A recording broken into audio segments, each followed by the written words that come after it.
Jenson Lewis joins us here on Sharp Money. Love talking to Jenson. Okay, I want to talk about the Blue Jays because a question for you, should we be looking to fade the Blue Jays? They head to Minnesota tonight. Gausman on the bump. We'll get to the number. But the reason I bring it up, Jenson, they had the dreaded team meeting after the 6-3 loss against the Rays yesterday in May. This isn't great. They're 26-25. They're 6-15 in division. They're 10.5 back of the Rays, but I'm just curious from a former player's perspective. A team meeting in May feels a little early, no? Yeah, actually, the Guardians, I cover them every day. They had one earlier this week on Monday to try and get things turned around. So, yeah, I think this early in the season, and maybe it's different, Patrick, in the sense that Toronto obviously has huge expectations coming into the year. Right. They were my pick to win the American League and go to the World Series against Atlanta. There's still plenty of time for that to happen, albeit, they're playing in the best division in baseball right now in the American League East. But I think it's more so to try and get everyone back on the same page. You had a couple of guys last year in Alejandro Kirk and Alek Manoah who have just kind of fallen off the face of the earth at this point. And some of it's just unexplainable. And some of it is, all right, is this just the down part of our year? And every club goes through it. You never know when it's going to happen. But the good teams are able to really identify it early on and kind of get united together again to say, fellas, we're way better than what our numbers are saying. So let's just get back to basics. Let's kind of clear the table a little bit and feel better about themselves. But, as you said, Patrick, it's a tough series starting tonight against Minnesota. Really good rotation. I still believe, and maybe this is biased because they were my pick to win the American League.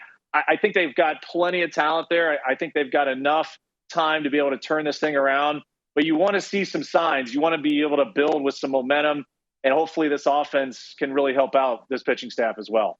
I want to look at the pitching matchup tonight in Cleveland between St. Louis and the Guardians in this one. Liberatore going against Bieber. How much pressure is there on a starting pitcher like Bieber when you see guys like Ramirez, Kwan, all these guys struggling offensively? How much of the load do you feel like you have to bear when let's be real here, you're probably getting 3 runs if you're lucky? Amal, you nailed it. It is a stressful day coming in knowing that you got really no margin for error. And it's unfortunate, too, because with where Bieber is tonight against that St. Louis offense, of course, they just now start playing really well. And it feels like it's never ending for Cleveland, the good teams that are coming in at this point. But you look at the matchup, I was really liking the over on the strikeouts there for Beeves. I think he's going to face at least 5 left-handers that are going to be in that lineup tonight for St. Louis. And he's gotten most of his strikeouts against left-handed batters. So that might be a good little matchup, good little prop to look at.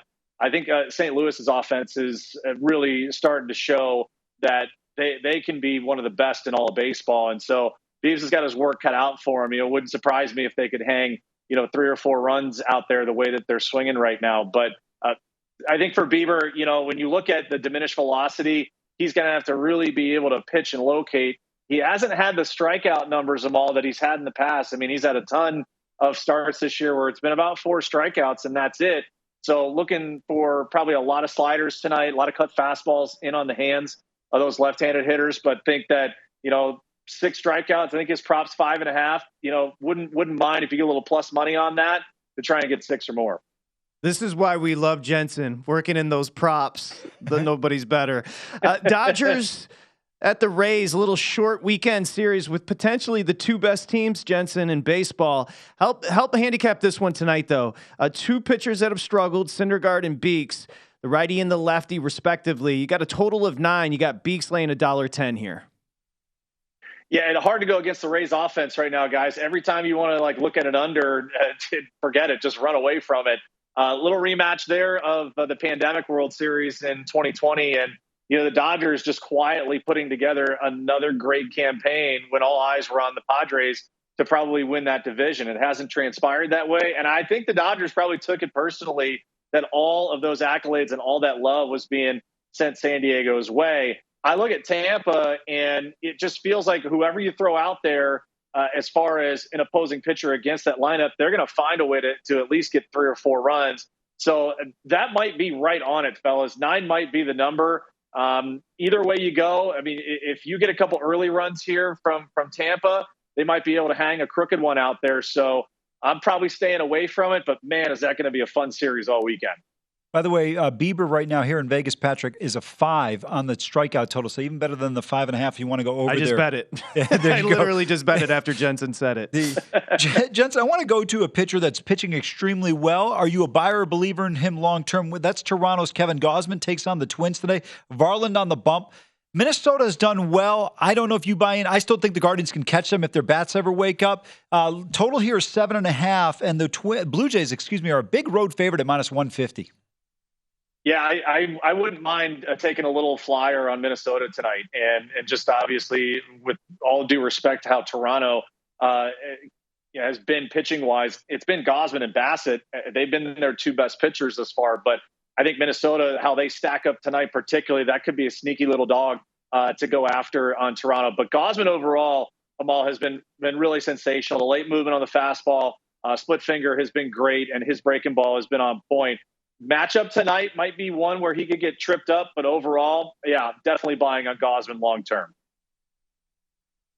The best team in baseball right now, not named the Rays, is the Baltimore Orioles. I mean, there's no question about it, man. I mean, they have been unbelievable. And I think, all due respect to Atlanta guys on the National League side, Baltimore is going to be fun. If they can go get a starting pitcher, I mean, I think I looked at their AL East division futures, and they were still north of maybe like 10-1 at the beginning of the week. You have to jump on it right now, and especially if they make a move before the deadline or right at it to get a frontline starter. I mean, don't be afraid to call the White Sox and try and go get Dylan Cease. You need a swing and miss guy there, especially coming out of the American League East. Will be fascinating to see how they go through these better teams they're going to face coming up. Jenson, you're one of my favorite guests. You just hurt my heart. Patrick, about a month ago, said the Baltimore Orioles, watch out for them. Myself and another one of our regulars here just absolutely ripped him. And you come out and say they're the second best team in baseball. Thank you. You got it, guys. Hey, we'll see. Hey, this is the beauty of baseball, man. They could be great in May, and they might stink in July. But right now, yeah, Orioles magic, alive and well. You're the best, Jenson. Jenson Lewis, Sirius XM's MLB Network Radio. Bally Sports for the Guardians pre and post. We're going to be talking to you this summer. We appreciate it. Have a nice weekend, Jenson. Thank you. You guys too. Thanks so much for having me. Thank you. Go to VSiN.com/subscribe to become a VSiN Pro subscriber today.